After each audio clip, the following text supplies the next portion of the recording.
theology has not, as a matter of fact, had a very distinguished record in promoting the study of other than the Christian religion. Because you see, if you know in the first place that you have the true religion, there really is no point in studying any other one, and you can very quickly find reasons for showing them to be inferior, because that was a foregone conclusion. They had to be. Because if, for example, you get into discussions as to whether Buddha was a more profound and spiritual character than Jesus Christ, you arrive at your decision on the basis of a scale of values which is, of course, Christian. And in this sense, the judge and the advocate are the same. Now, as you know, I'm not being very fair and very kind to modern theology, but there is this strange persistence of insisting that our group is the best group. And I feel that there is in this something peculiarly irreligious, and furthermore it exhibits a very strange lack of faith. Because I believe that there is a strong distinction between faith on the one hand and belief on the other. That belief is, as a matter of fact, quite contrary to faith. Because belief is really wishing. It's from the Anglo-Saxon root leaf, to wish. And belief, stated, say, in the Creed, is a fervent hope that the universe will turn out to be thus and so.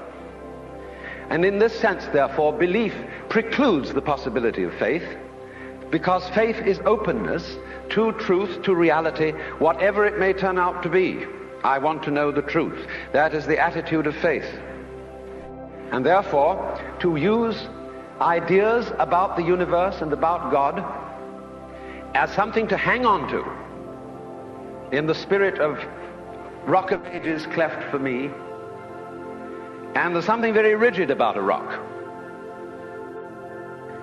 And we are finding our rock getting rather worn out in an age where it becomes more and more obvious that our world is a floating world. It's a world floating in space where all positions are relative and any point may be regarded as the center. A world which doesn't float on anything, and therefore the religious attitude appropriate to our time is not one of clinging to rocks, but of learning to swim. And you know that if you get in the water and you've nothing to hold on to, and you try to behave as you would on dry land, you will drown. But if, on the other hand, you trust yourself to the water and let go, you will float. And this is exactly the situation of faith. I had a friend who was studying Zen in Japan, and he got pretty desperate to produce the answer of who he really is. And on his way to an interview with the master to give an answer to the problem, he noticed a very common sight in Japan, a big bullfrog sitting around in the garden. And he swooped this bullfrog up in his hand and dropped it in the sleeve of his kimono. And then he went into the master, and to give the answer of who he was, he suddenly produced the bullfrog. And the master said, too intellectual.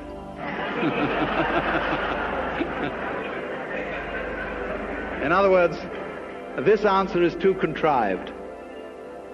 It's too much like Zen. You've been reading too many books. It's not the genuine thing. And so the method of teaching used by these great Eastern teachers is to make fools persist in their folly, but very rigorously and very consistently and very hard. Now, if you go to a Zen teacher, he'll say, well, I have nothing to teach. There is no problem. Everything's perfectly clear. And you think that one over. And you say, he's probably being cagey.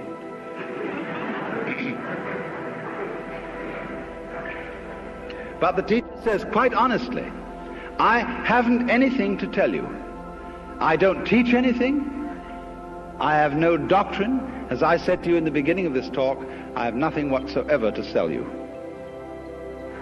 So the student thinks, my, this is very deep, because this nothing that he's talking about, this nothing that he teaches, is what they call in Buddhism shunyata, and it's supposed to be the ultimate reality.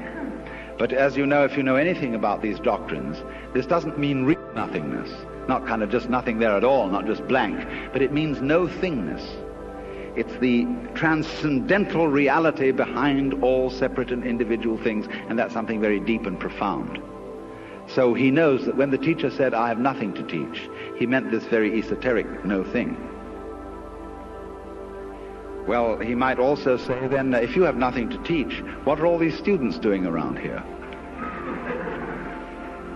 And the teacher says, they are not doing anything. They're just they're just a lot of stupid people who live here.